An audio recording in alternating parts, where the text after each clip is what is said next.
A hearty welcome to all of you people to this session on amalgamation of companies. So, chapter from CA Intermediate Advanced Accounting. Mixed opinion is what people have on this chapter. Few say it is difficult, few say it's easy, few say it's lengthy, few say it is nice, but it is not worth doing it in the examination. No matter what you say, I'm going to change the perspective of this chapter. I'm going to tell you how practical this chapter can be, how interesting this chapter is, and why is it so very important to do in the exam. Yeah, so let's get started with amalgamation of companies. This is the weightage of the chapter as per the BOS knowledge portal. 33% to 38% of the marks is the weightage allocated to the chapters of employee stock option plan, buyback, amalgamation, and liquidation. I've already done a detailed series of videos here on YouTube only. It's about 3 hours, 3 videos of 1 hour each on liquidation, which you can watch, in which we have not just done the theoretical coverage, we've also done problem practice and we've done detailed discussion in a very short span of time. So you can definitely watch that, and if you watch it at 2x speed, it will come down to hardly 2 hours, and trust me, you'll ace liquidation chapter with it. And in this series, I'll finish off your amalgamation chapter, and very soon I'll come out with other chapters also. And if you're writing your examination in the month of November, don't forget what I have in store for you is a last minute revision for entire CA Intermediate Advanced Accounting. I'm planning it to do in about 200 minutes. That's a very short span of time. I do agree. About 200 to 300 minutes mein entire revision advanced accounting. So stay tuned for that. That's going to come very soon in another 15-20 days mein, well before your examination though. So all these four chapters together, the weightage is 33 to 38%. The past exam trend says that you can expect 15 to 20 marks. I also have it in store. In May 18, question number 3 was from this chapter for 20 marks. In November 18, there was no marks from this chapter. In May 19, question number 3A for 10 marks and question number 6 for 5 marks was there from this chapter. And November 19 again, no marks. Easy. So I like to keep my material. And then November 2020 May 15 marks question had come, and January 2021 question number 2 for 20 marks had come. Sir, you not updated December 21, May 22 and November 22. November 22, I don't know. You'd have to write the test and then come back and tell me how many marks did it come for. But December 21 and May 22, I didn't put it for a purpose. The reason is, in the first two videos of this amalgamation discussion, I'm going to do conceptual discussion. What is amalgamation, how to do amalgamation, journal entries, lecture and everything. But in the later part, in the same playlist, you can see another video wherein I'll be discussing a detailed solution to December 21 and May 2022 examination question. That is the reason I didn't put it here. So that will come in as a continuation to this video. So please do wait to watch that as well. Yeah, because I believe in the fact that if you just teach theoretically, conceptually people will be strong, but in the exam it's not the theoretical knowledge that's tested. Practically there'll be a question in hand in the paper, and there's an the expectation is to write an answer on the other paper. So to live up to that expectation, I would train you people by solving not just random question which I like or I think important. I will solve two examination questions here in the free YouTube video for you to get the maximum advantage and make your preparations the best for your November 2022 exam. The reason is pretty simple. I don't want you all to be CA intermediate aspirants any longer. You've been CA intermediate aspirants for so long. Enough. Move on to articleship, move on to CA final students. So I want you all to move on to next level. So that's the pretty intention with which we'll be doing this in the coming up videos. Great. So that said, so there were two attempts where the questions didn't come in the examination, but however, if it comes, 15 to 20 marks. Now let me go ahead and then tell you why is it that I consider this chapter an important chapter to be done, and why am I doing it after liquid. I'll tell you the story of mine, what happened with me when I was preparing for my CA final, not intermediate, CA final. So CA final, there are a couple of very big chapters. One is consolidation, other one is corporate restructuring. Corporate restructuring is basically your amalgamation chapter with external reconstruction, absorption, everything put together. This was under the old syllabus of CA final, but though what really happened is the FR examination is the first examination. People will be tense, and you don't really know if you should start studying this paper from 3 days, 4 days, or 5 days before the examination. I was of an opinion that second paper, third paper, fourth paper usually have just 1.5 day, or technically one and a half day left. So why should I give more than 3 days to the first paper? So I also kept about 1.5, but because it's the first paper, I kept 2 days. of time for the first paper. So 2 days before my FR exam is when I started this. Though I had done my first reading and though I had done my first revision or two revisions before, I'm not a person of revisions. I did only one revision. Let me be frank. So when I prepared the day before the exam, when I'm reading, I understood one thing that I can't revise all the chapters. Can't revise all the chapters the day before exam because the time isn't sufficient. If I revise all the chapters, I'm running through them basically. And my strategy was not to revise couple of chapters because I was conceptually strong in the chapter. I took that risk and I risked it with corporate restructuring or amalgamation chapter. I didn't revise my amalgamation chapter the day before exam or 2 days before the exam. Last I had read amalgamation chapter was a month before my final exam and I didn't revise the day before. And I went into the examination hall. When I got my examination question paper with me, 15 minutes before 2 o'clock, and I had the question paper and I read through the question paper. I saw one question on amalgamation, which was for 20 marks, and felt a little jittery boo in my stomach for the fact that I have not revised this topic and this has come for 20 marks. And the other question that was there was consolidation. And I had practiced consolidation, but I was not very confident. There was triangle holding. I think there was one company which holds two companies and that second company holds the share in the third company. Like, it's not like straight holding. I understand. I hope you understand when you say triangle holding. So it's a complex one which will take definitely 1 hour for me to solve because I'm not super fast in consolidation. So I didn't have an option. I had to do this amalgamation question. I can't skip this. So I started with this question. I aced this question in about, I took 40 minutes, but I aced this question. I got my balance sheet tallied with all the necessary ledger accounts and I did every working note possible in the perfect way. I was damn sure that I'm going to get 20 for this one and I ended up scoring 60 plus in my CA final FR papers.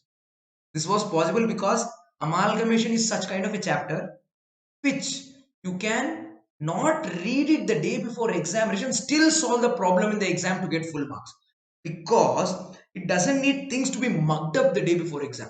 It is just that the concept need to sit into your brain right. If the concept sits into your brain at the right place and if you've done decent problem practice in your first reading and in first revision, trust me, you don't have to revise this topic the day before exam. Still, you will be able to ace this problem in the exam. Not many people would straight tell it you straight open that you can risk by not taking revision of the chapter the day before. But I'll tell you, it worked for me, and I'm not the smartest. I'm not. Yes, I can say that I was one of the most hardworking people of the times whom I could see across because I knew that everyone around me were smart, and I have to work really hard to reach where they've reached because they're smart, and I know that I'm not that smart as they are. So I knew that only way I can reach where I want to is hard work. So I can tell you that I work really hard, but I'm not the smartest. So if I could do it, all of you can. That is the reason why I stress a little on this topic and I ask students not to skip this topic.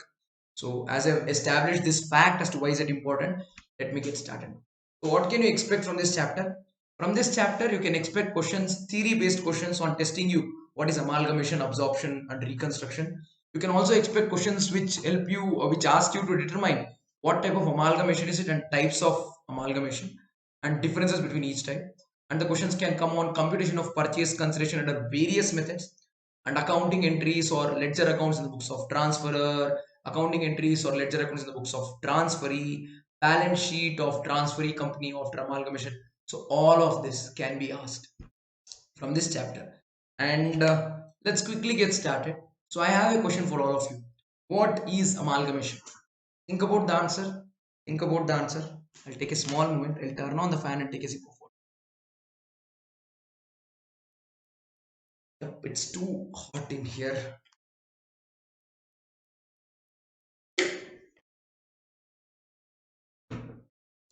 I hope you well thought of the answer. Might have thought that the definition of amalgamation is given in Companies Act 2013, few of you.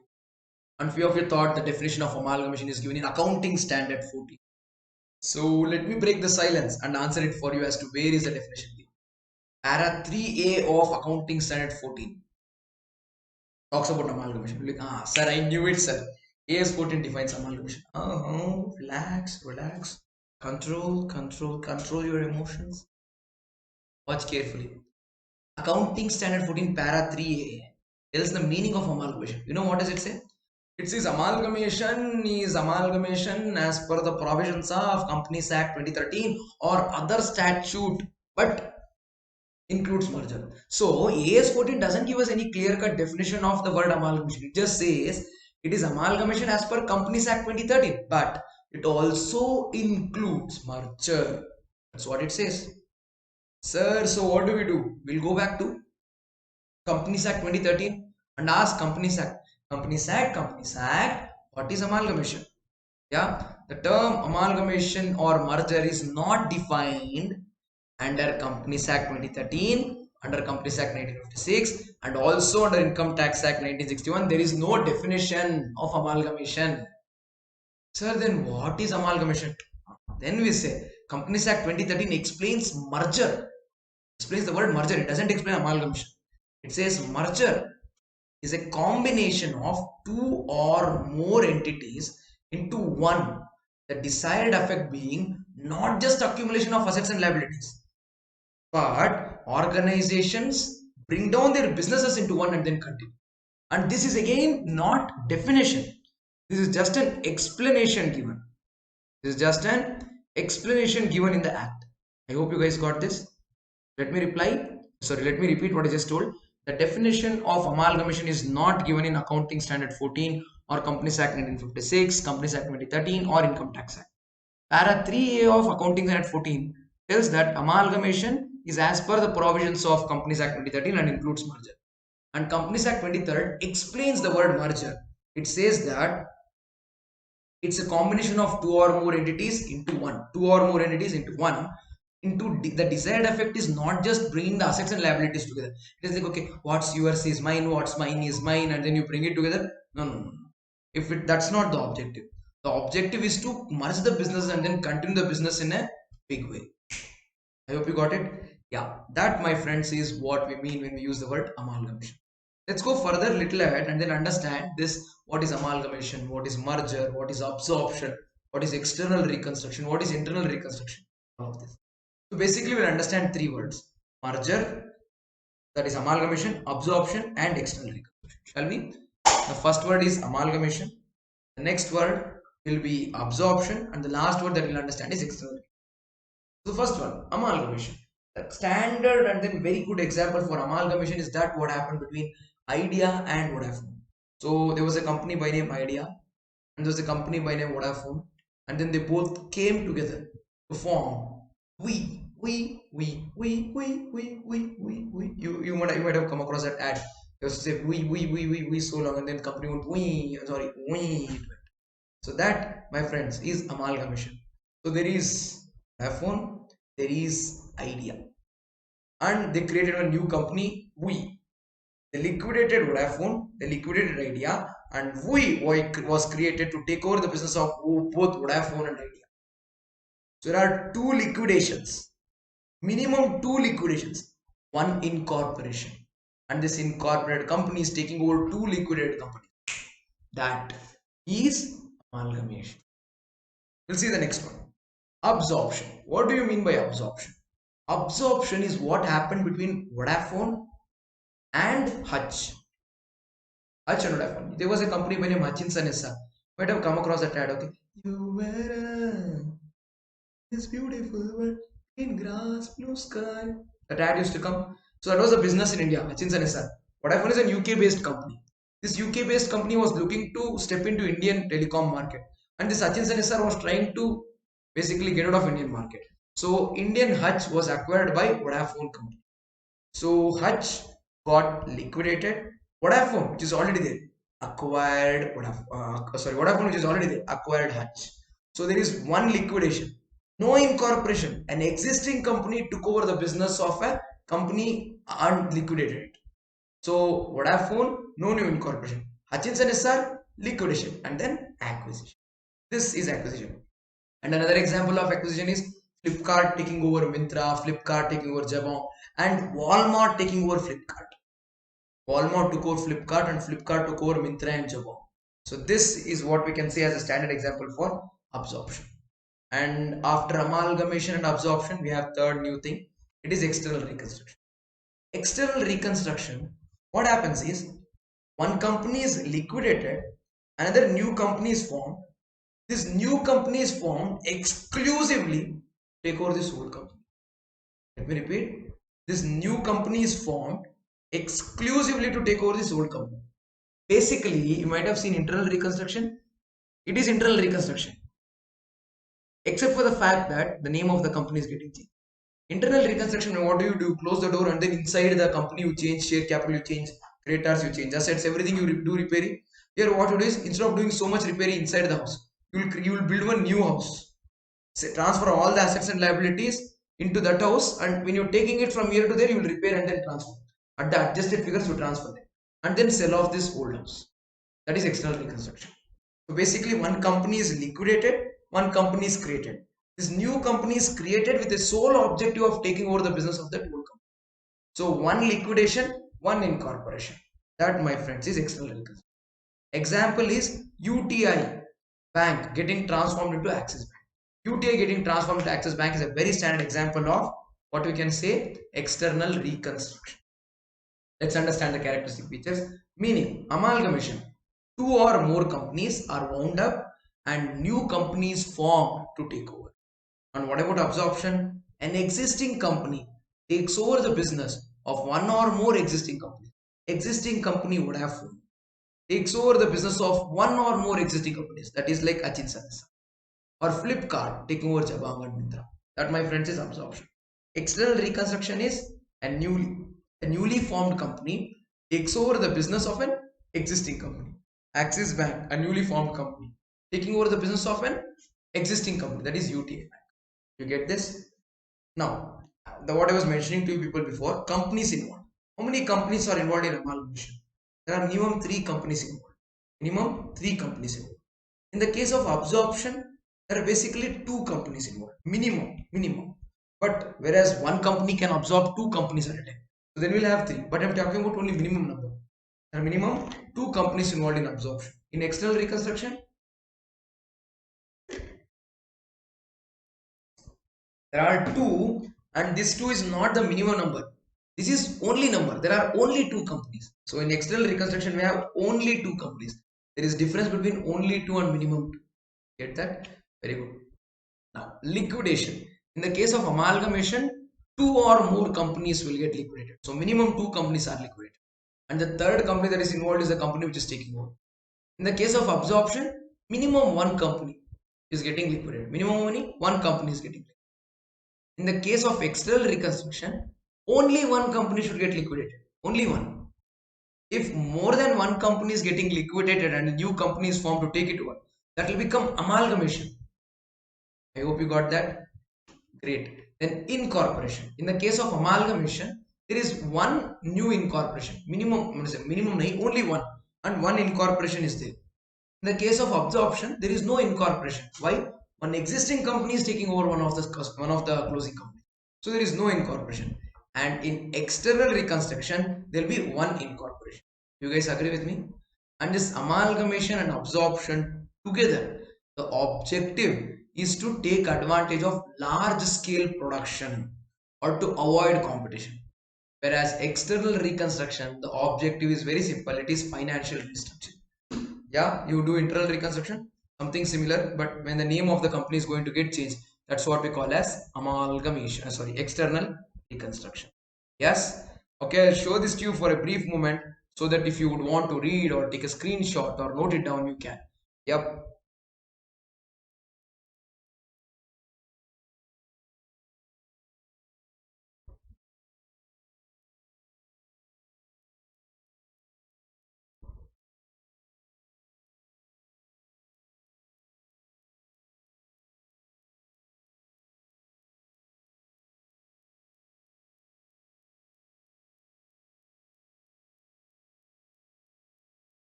Yep.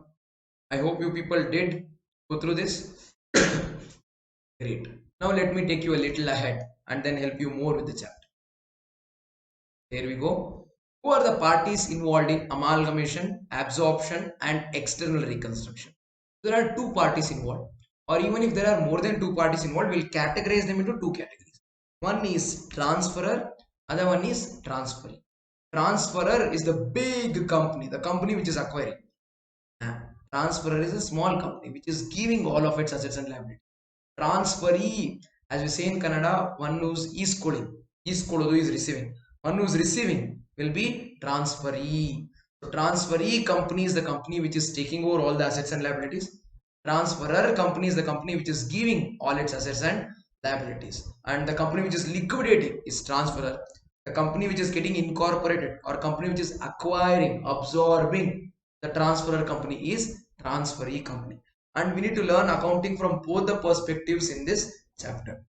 Great. Now, let's talk a little bit about accounting standard 14. Because usually in accounting standard classes, they teach you entire accounting standards, but they tell accounting standard 13, you learn it in your regular accounts class. They don't teach it as standard separately, but they teach it with your investment chapter. Same is the case with AS 14 also. And same is the case with AS 3 also when you read it in group 1. AS 3 will not be taught in usual AS class. They say this you learn it with financial statements of companies, cash flow statement. That's how it's going to be. Accounting standard 14 talks about accounting for amalgamation. And AS 14 deals with amalgamation, absorption, and external reconstruction. All the three are covered under accounting standards. All the three forms: amalgamation, absorption, and external. And AS 14 prescribes accounting in the books of transferee. The books of transferee company. AS 14 only and only tells us how to do the accounting entries in the books of transferee company. Transferee company is the company which is acquiring, which is continuing its business after acquiring the transfer. So how to do accounting in this books is given under accounting standard 14. And for this purpose, accounting standard 14 classifies everything: merger, absorption, external reconstruction, everything into two categories. Sir, but we just now saw these two categories here, whatever you just taught us. See, these classifications, whatever we have here, is right. Amalgamation, absorption, and external reconstruction. This is generally in the outside practical what we use. But for the purpose of accounting, the classification is little different. For the purpose of accounting under AS 14, the classification of amalgamation, absorption, external reconstruction is done into two categories. Categories are: number one, amalgamation in the nature of merger, and number two, amalgamation in the nature of purchase. So if the amalgamation is in the nature of merger, the way we going to do accounting is different than how we are going to do accounting if it is amalgamation in the nature of purchase. Let me repeat it for you. Accounting standard 14 prescribes the kind of accounting to be followed by an organization whenever it is going for amalgamation. And this amalgamation, what we're going to do, the accounting is prescribed by AS 14 only and only in the books of transferee company. About transferor company, AS 14 is silent, doesn't say anything. So accounting standard 14 only talks about how to do accounting in the books of transferee company. And for the purpose of accounting in the books of transferee company, the entire amalgamation is categorized into two broad classifications. Number one is amalgamation in the nature of merger. Number two is amalgamation in the nature of purchase. I hope you all understood. Great. Now, this classification is done for the purpose of accounting. How do we classify? How do we decide whether it is merger or purchase? Think of it. Some of you, if you would have already read, please do think of the answer. Try to recall what exactly is the basis to determine whether it is purchase or merger.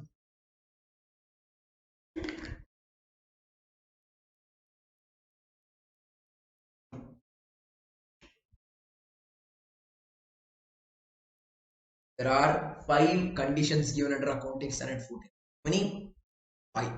If all these 5 conditions are satisfied, it is amalgamation in the nature of merger.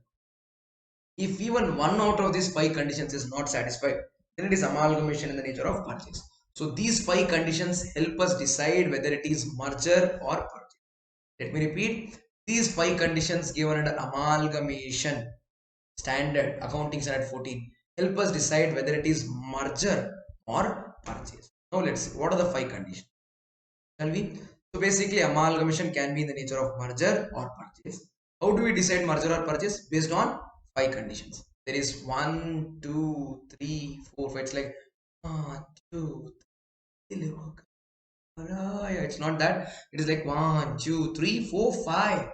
All the 5. If you tick, tick, tick, tick, tick, all the 5 conditions, all 5 are satisfied. It is amalgamation in the nature of merger. Even if one out of these five conditions, you satisfy one, two, three, four, but you didn't satisfy five, it is merger. No, no, it is purchase. So even if one out of five is not satisfied, it will become amalgamation in the nature of purchase. Then we decide how to do accounting in the books of merger and purchase. But before we go any further ahead to see how the accounting is done in merger, see how the accounting is done in purchase, what will we do? Let's quickly get in to understand as to what are these five conditions which are given as per para 3E of accounting standard 14. What are we discussing? How do we do accounting? Sorry, what are the five conditions that we need to check for as per para 3E of accounting standard 14? Shall we see that? There we go. Condition number one. The condition number one is all the assets and liabilities of the transferor company should be taken over by transferee company. All the assets and all the liabilities of the transferor small company should be taken over by transferee company. Get that? Very good. So you cannot say I'll take this and this I don't want. It's like all the assets are kept like what's up bro, what's up bro, what's up bro, what's up bro, kuchi, what's up bro, what's up bro. You can't do that for assets. That kuchi also should take over all the assets. And kuchi also. If you do kuchi and not take one asset, it will become amalgamation in the nature of purchase, and it will no more be amalgamation in the nature of merger. You guys get that? Yes. So condition number one says that all the assets and liabilities of the transferor company should be taken over by transferee company. Then we have the second condition. Second condition goes to say that minimum 90% of the shareholders of the transferor company should continue as shareholders of transferee company. Is it? Minimum 90% of the shareholders of transferor company should continue to be shareholders of transferee company. So, out of all the shareholders that are there in transferor company, minimum 90%. If there are 100 shareholders, minimum 90 of them should become shareholders in transferee after the takeover. If only 80% of them are there, so majority stake is changing, so the shares is diluted. We don't have the old shareholders anymore, so it is not merger. It is like a new company. You acquire that company. You get that? So it is with an intention that you need to retain so many people in your company. How do you retain minimum 90%? How do you ensure that shareholders of transfer continue to be shareholders in your company? You can ensure that by giving them consideration only in terms of equity shares. That's the third one. See here. Consideration that the transferee company should give to transfer company shareholders. That company is getting liquidated. In that company, there were shareholders. Am I right? So to them, when you give consideration, purchase consideration, that purchase consideration, what you give should be equity shares in transferee company. Should be equity shares in transfer. You should give shares in this company to the shareholders of that company, so that the shareholders of that company will become the shareholders of this company, and 90% condition is satisfied. But you can't give shares in every case. What happens? Some cases may assume that there is that ratio. For every 2 shares in that company, I'll give 1 share in this company. So if there are 2 shares in transfer company, you give 1 share in transferee company. If there are 4 shares in transferor company, you give 1 share in transferee company. What if there are 5 shares in transferor company? Can you give 2.5? A share is already a share in the share capital. How can you share the share further? Do you understand? Share is already a share in the share capital. How can you share the share further? Share cannot be shared in further. Fractional share cannot be issued. So what do? You give them paisa. You give them money for that fractional share. So minimum 90% of the shareholders of transferor company should continue to be shareholders in transferee company.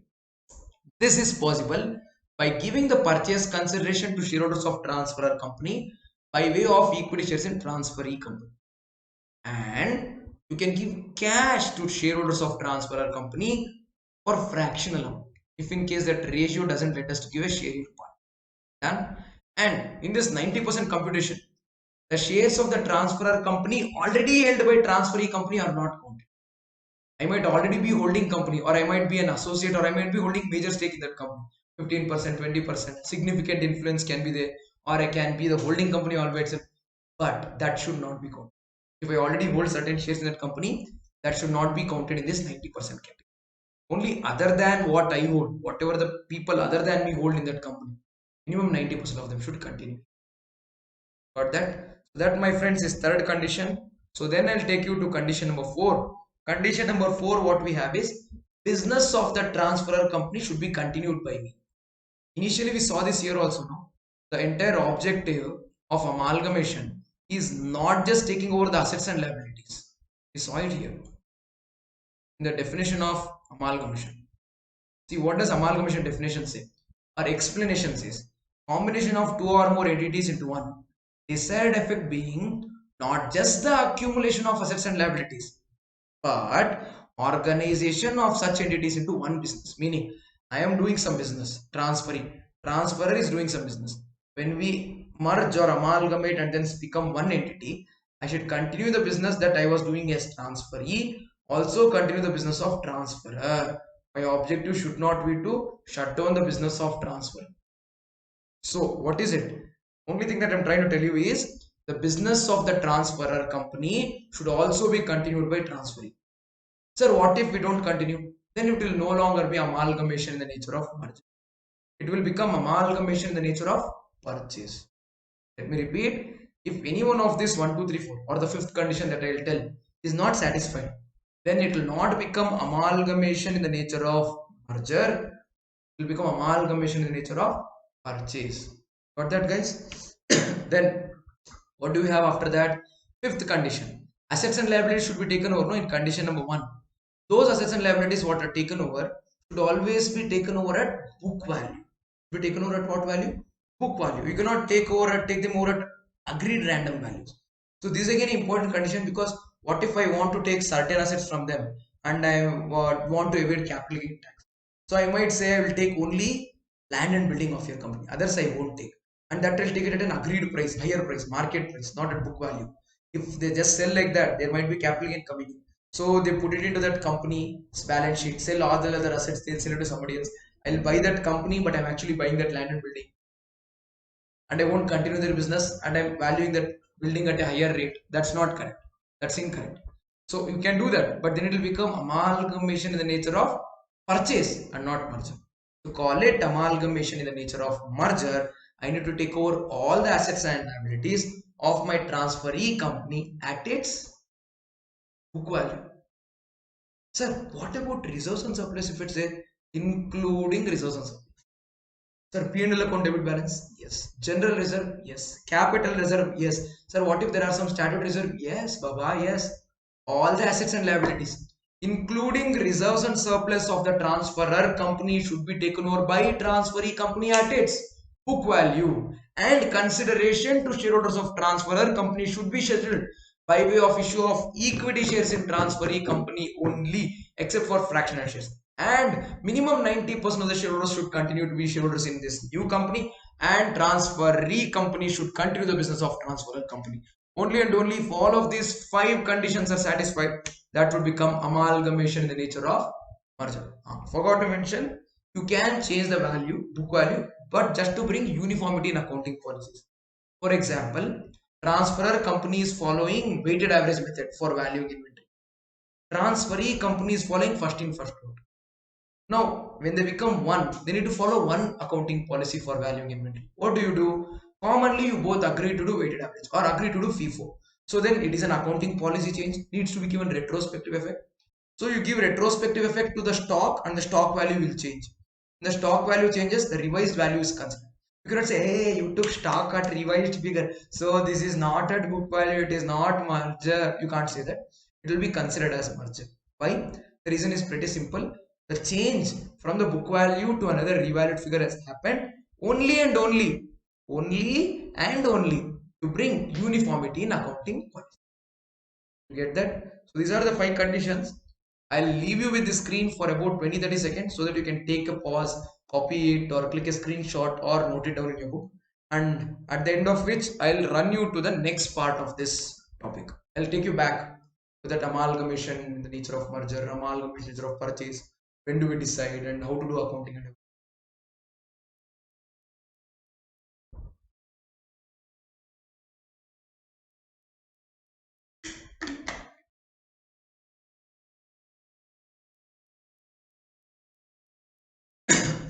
If in case you want the PDF on this topic and the solution to all the examination questions and RTP, MTP questions and everything, I have a very nice compilation.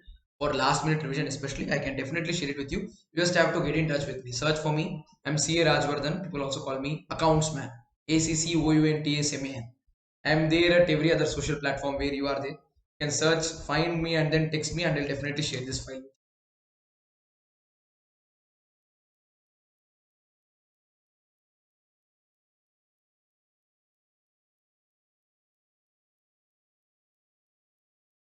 Yes, I hope you made a quick note of all of these 5 conditions or clicked a screenshot. So now we know when do we call it merger, when do we call it purchase. All the 5 conditions are satisfied, merger. Even if 1 out of 5, it doesn't matter which one. If it is not satisfied, it is purchase. Then if it is merger, how do we do accounting? Accounting as per accounting standard 14 says that for amalgamation in the nature of merger, we need to follow pooling of interest method. In whose books? I told you, no, accounting as per AS 14 is only given for transferee books. Here AS 14 prescribes the accounting in the books of transferee company, the big company which acquires. Sir, why not in the books of transferor? Transferor is dying. Let him die. So accounting standard 14 will not tell how to die. Tie the rope around your neck and then tie it to the fan and then jump, or no, jump into the water with your hands and legs tied, or take poison. No. Accounting standard 14 is not going to guide you how to die. You are dying, you die. You are die, you die. I will not tell you how to die. I am concerned about the one who's surviving, one who's going forward to live and prosper. I'll tell how to live long and prosper to the company which is continuing. You get that? So the accounting standard 14 only talks about how to do accounting in the books of transferee company. And that says, according to accounting standard 14, in the case of amalgamation in the nature of merger, we need to do, or we need to follow pooling of interest method. What method? Pooling of interest method. And in the upcoming video, we'll also discuss journal entries as to how to do accounting. And accounting standard 14 also mentions how to do accounting in the case of purchase. In the case of purchase, it says transferee company should follow purchase method. What should it follow? Purchase method. So let me just quickly repeat. In the case of merger, transferee company should follow pooling of interest method, and in the case of purchase, transferee company to follow purchase method. Okay, sir, you told us how to do accounting in the books of transferee company. Then what about transferor company? How to do accounting in the books of transferor company? If you ask this question from accounting standard 14, accounting standard 14 will make a innocent baby's face and then say, I don't know. What does AS 14 say? I don't know. So AS 14 doesn't say how to do accounting in the case of amalgamation in the books of transferor, whether it is purchase or merger. So then what do we do? AS 14 is silent about it. Then we would have to ask someone to tell something. Whom do we ask? GAP. GAP is generally accepted accounting principles. Generally accepted accounting principles, GAP tells us to follow dissolution approach, liquidation approach, or realization approach. Let me repeat, dissolution approach, liquidation approach, or realization approach. This is the approach mentioned to us by generally accepted accounting principles, what we follow. If you would have done partnership already, you might have read this in partnership, no? That there is a method by name, or to say realization approach is what we follow. Transfer all the assets at book value to realization account. Transfer all the liabilities at book value to realization account. Then what do? We'll take all of these assets and liabilities and then basically transfer it to the person who buys it. Purchase consideration due entry, purchase consideration receipt entry, assets not taken over disposed, assets not as liabilities not taken over disposed, realization expenses. After writing this, we'll arrive at realization profit or loss. This will be transferred to partners capital, and then partners capital account and then bank account or cash account entry should match. Do that usually. Same thing is done here also, but there we prepare partners capital account. Here we will prepare shareholders account to do the same. Otherwise, this and that is same to same. No difference. Got it, guys? I hope you all understood. That's with regard to how to treat amalgamation in the nature of merger and purchase separate. We have a lot of interesting discussion coming up. In the next video, we'll be discussing what is purchase consideration and how to compute purchase consideration. So next video, please be stay tuned and then understand. To quickly revise what we discussed in today's discussion or in this video, we started with the topic of amalgamation of companies. I told you the weightage of the chapter and how many marks it has come for in the past few attempts. And then I told you what can you expect from this chapter of amalgamation in the examination. And then I told you the meaning of amalgamation, which is not defined under accounting standard or what do you say, the law. Only the explanation is given as to what it is. We discussed that. Then we went on to understand difference between amalgamation, absorption, and external reconstruction. And after this, we understood who are the parties to amalgamation, absorption, and external reconstruction. And we spoke about accounting standard 14 and what is the accounting that it recommends. It is based on the categorization of amalgamation, absorption, external reconstruction to two broad classifications, that is amalgamation in the nature of merger and amalgamation in the nature of purchase. Then we went on to understand how to determine whether it is amalgamation in the nature of merger or purchase, which is based on 5 conditions, which is given as per para 3E of accounting standard 14. We discussed all the 5 conditions. After discussing which, we understood how to do accounting for amalgamation in the nature of merger and purchase, which is pooling of interest method and purchase method. And we also understood the fact that accounting standard 14 is silent about what accounting is to be done in the books of transferor, for which we will rely upon generally accepted accounting principles, which basically requires us to do accounting in the technique of or in the approach of dissolution, liquidation, or realization. So I hope you all got this. So this is with regard to discussion in this video. That's it for now. But very soon I'm going to come about with another video wherein I'm going to discuss what is purchase consideration. I hope you stay tuned, follow this YouTube channel, like, share and subscribe, and also wait to watch the next video. In the next video, we'll discuss purchase consideration and little more about types of purchase consideration. In the video after that, we'll do journal entries and ledger accounts, what's required. We'll also do questions on amalgamation from the recent 2 attempts in the continuation to this series of videos. Yeah, so till then, remember, life is not a battle to be struggling, it's a game to be enjoyed. Till the time you're learning something new or having fun, it's all good. The day you guys either stop learning something new or stop having fun, trust me, you might start struggling because you might be in a battle. So thumb rule to stay happy is pretty simple, it is to stay in the game. So one last time on this day, I have just one simple question for all of you. Are we in the game? I hope the answer is yes. See you in the second part to amalgamation video. Till then, stay in the game. Tata, bye bye, take care, and get lost.